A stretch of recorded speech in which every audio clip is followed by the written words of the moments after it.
make a short video on strong and supportive parenting and the framework of how to see that.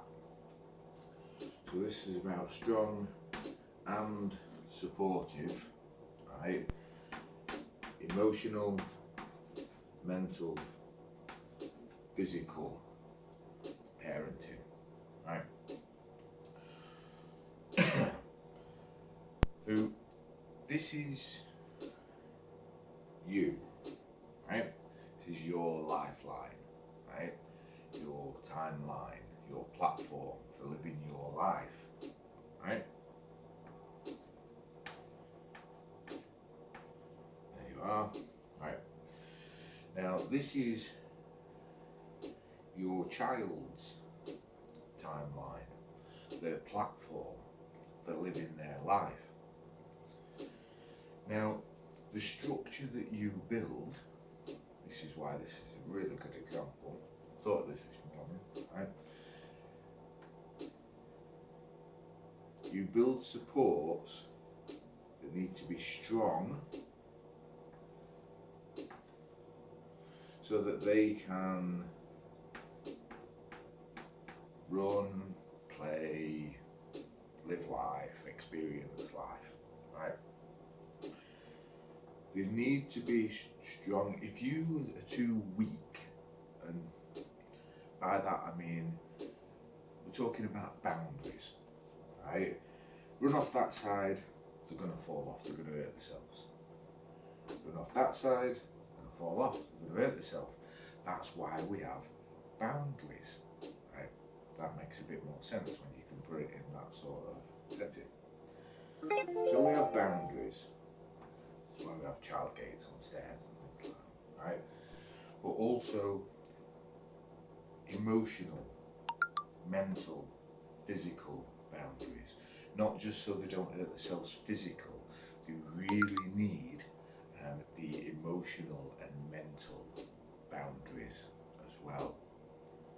If you let them do too much of what they want, they're not experienced enough, therefore they're going to hurt themselves mentally or emotionally. It's easier to see physical, right, on the outside. So we have all of these physical boundaries, right? They need strong and supportive, right, from you, but obviously for their life, right? So because it helps to look at it this way, because it's a separation. Sometimes when they're there, right, if you looked from above, right, the perception of God, right, then they're all on the same platform because they're all there, right? But from your perspective, your stage of your life, you are on different platforms. So whether you yourself have had different platforms, but I'll go into that in a second, right?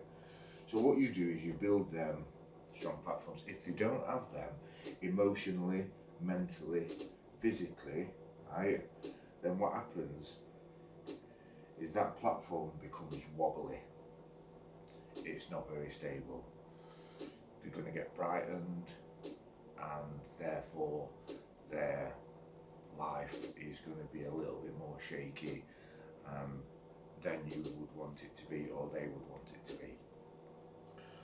At some points through life, some supportive structures are not there, whether it's a parent who's not there or another supportive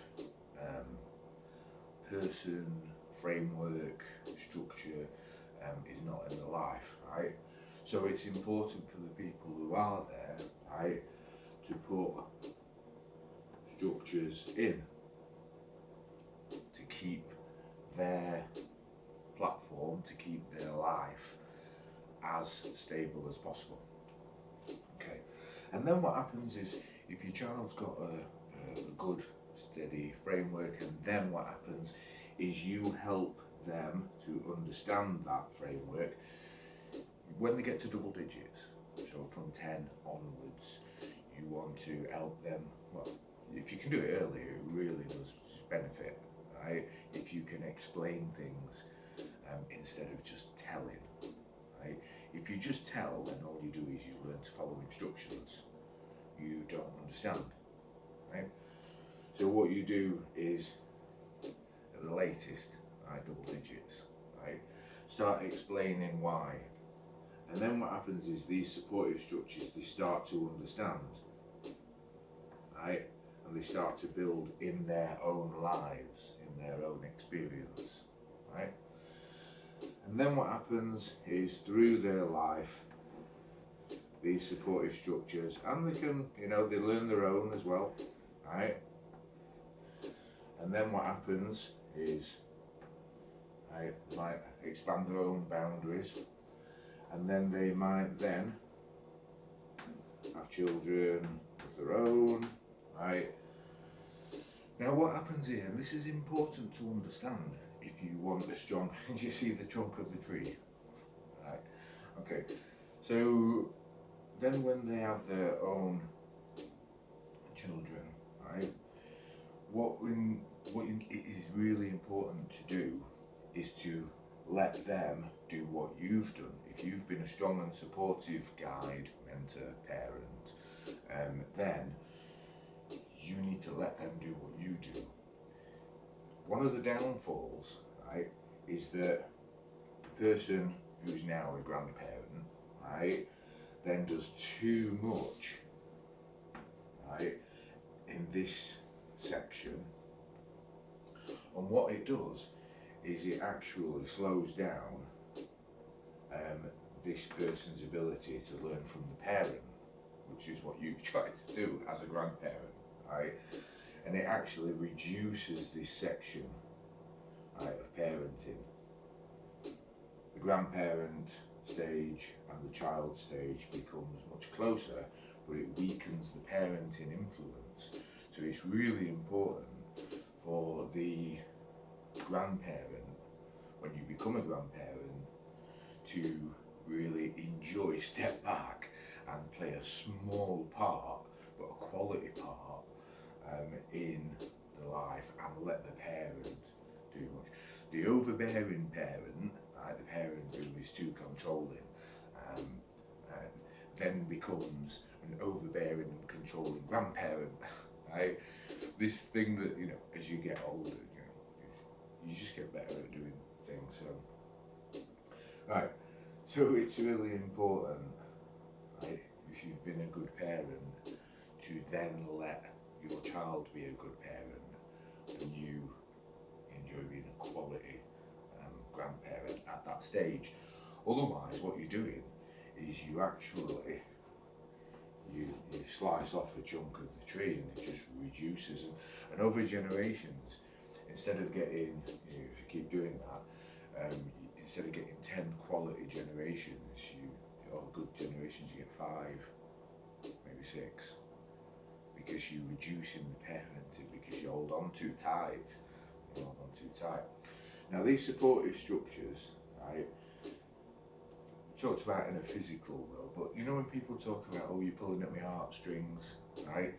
These are the heartstrings, right? It's the tree, but also strings like on a guitar, right? And the mental perception is that these are the mental pathways, right? And whether they are strong or weak. So this example is for a physical framework for your child to be able to develop in a physical place. But also these are the emotional heartstrings and the mental pathways as well. And people don't tend to see them quite as obviously. If you're, this is not a criticism directly, but you only see one layer if you become a bit of a shallow thinker, right?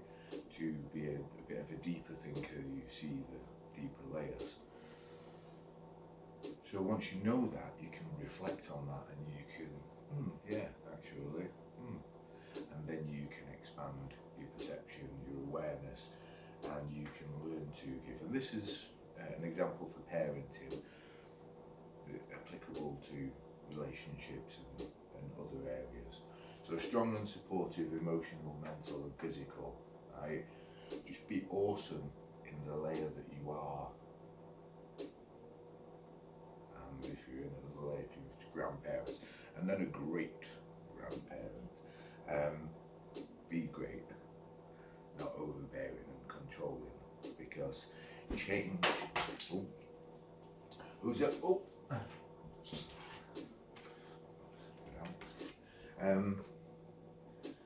because change of direction needs to happen as well.